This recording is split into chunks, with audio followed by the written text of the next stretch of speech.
All right, CONCACAF Gold Cup Group B. We've got Canada, Honduras, El Salvador, and Curacao. Curacao appearing at their first Gold Cup since 2019. They've been fairly unfortunate. In 2021, they did qualify for the final tournament, but then had an outbreak in the team that meant they didn't get to compete after all. So they missed out on 2021 through no fault of their own, really. And then in 2023, they lost on penalties to that great St. Kitts and Nevis fairy tale run. That was really fun to see, and I was really happy for St. Kitts and Nevis. Fortunate for Curacao, though, going out on penalties, so this is their first Gold Cup in a while. They are one of the better teams in the Caribbean, actually. They haven't done too much on the world stage or like World Cup qualifiers or anything, though are in the last round now. So maybe they have a shot. It's not super likely, but they could still be at the World Cup in 2026. But they've mainly been good in CONCACAF, and in 2019 they actually did make the quarterfinals in a very similar group. They got past El Salvador and Honduras in the group stage to make the quarterfinals.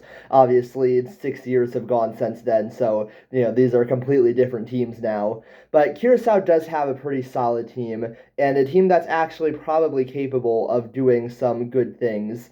They've gotten a few decent results recently. They're looking all right, and I wouldn't be surprised if they made it to the knockout stage. On the other hand, we've got El Salvador, who are in a very different spot. There was a time when I actually thought El Salvador might, knock on, do something really good with this team, because they were getting a few good results, especially in the octagon for World Cup qualifiers a few years ago. They're doing well at home. That maybe gave them a bit of a boost when they were playing at home, so that might have tainted results when they weren't. But like they did well at 2021 Gold Cup. I believe they made the quarterfinals. And so 2 years ago, I was thinking El Salvador might just do quite well, and then they had a terrible Gold Cup, and it's felt like the team has massively regressed since that 2021-2022 era of the team, because now they just don't quite seem the same. And they were 14th out of 16 teams in the 2023 Gold Cup, got knocked out very easily, and their recent results have been quite mixed, to say the least. They have lost to St. Vincent and the Grenadines at home. That's a pretty bad result. St. Vincent and the Grenadines haven't been to the Gold Cup in a very long time. I mean, they've got an okay team. They've also managed to draw Jamaica, so maybe they're not the worst team ever, but I'm not super impressed by that. They also finished behind Suriname in the World Cup qualifying group, which was good enough to see them progress to the next round still. But, that's you'd expect El Salvador to do a bit more, especially with how well they were doing a few years ago. So I don't have too much high hopes for El Salvador in this group. Their squad is almost entirely based from the El Salvadorian League, which doesn't have to be a bad thing, but according to CONCACAF rankings, El Salvador has the fifth best league in Central America.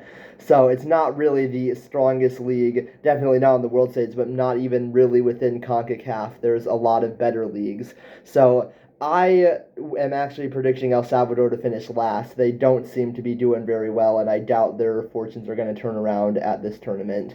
That then leaves us with Honduras, a team that in the early 2010s were one of the better teams in CONCACAF. They're not quite at that point anymore. They've been all right. They've managed to get results against Mexico in Tegucigalpa at the very least. So they are a team capable of getting some good results, and I am going to predict them to finish ahead of Curacao and El Salvador and at least make it through to the knockout rounds. That might be as far as they make it, though. They've actually been grouped at 3 of the last 5 Gold Cups, so, they have an okay team.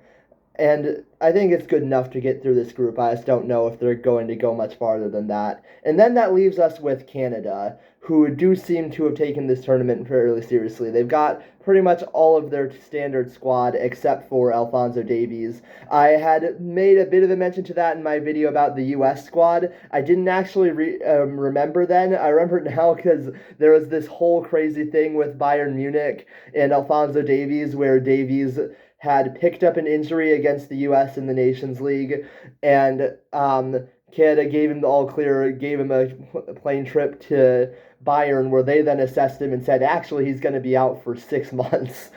And the Bayern, someone at Bayern actually like criticized the Canadian Federation openly and said they mismanaged the situation, which is really embarrassing for Canada. And now Alphonso Davies is out of the squad, but pretty much everyone else is in. That aside, Canada does have a very good team and one that will probably be amongst the favorites to win the Gold Cup. Probably second favorite behind Mexico. The real issue for Canada is they've gotten really good at beating everyone except for Mexico. And there is this thing we like to call the circle of suck within CONCACAF. That is, Mexico always beats Canada, Canada always beats the US, and the US always beats Mexico. And so there's this circle. Each team has one team they're very good at beating and one team they're very bad at beating. Canada's route to the final could probably avoid Mexico. So they, as long as they finish first, which I have a feeling they will, I'm pretty sure they would avoid Mexico, assuming Mexico also finishes first, which again, I'm assuming they will. So they could avoid Mexico all the way to the final, but it's really still potentially a matter of can they beat Mexico. But I don't think they're going to struggle much with this group. They've gotten a really good team right now. Jesse Marsh has gotten them performing really well. They were semifinalists at the Copa America, and now it's really just about to see them like, can they finally win something in CONCACAF? They've been really good in CONCACAF for a while. They topped the octagon in World Cup qualifiers, but they still need to maybe knock on a bit and actually win something in CONCACAF. Because, finishing runners up or third place in the Nations League Gold Cup, it's good, but it's not enough. So I think that Canada has a very good team, and I wouldn't be surprised if they won it all. It's really just about whether they can beat Mexico, but that is the expectation for Canada now, surely, that they will really, truly believe they can win this, and that would be a very big thing for this squad to finally get their hands on some silverware in CONCACAF, because they've got the team for it. It's now just a matter of whether or not they'll do it. So, final predictions, I'm going to go with Honduras over Curacao in second and third, while El Salvador finished last and Canada topped the group. I'm fairly confident Canada will top the group. I'm also fairly confident that El Salvador will finish last. It's really between Curacao and Honduras for who goes through in second then, in my eyes.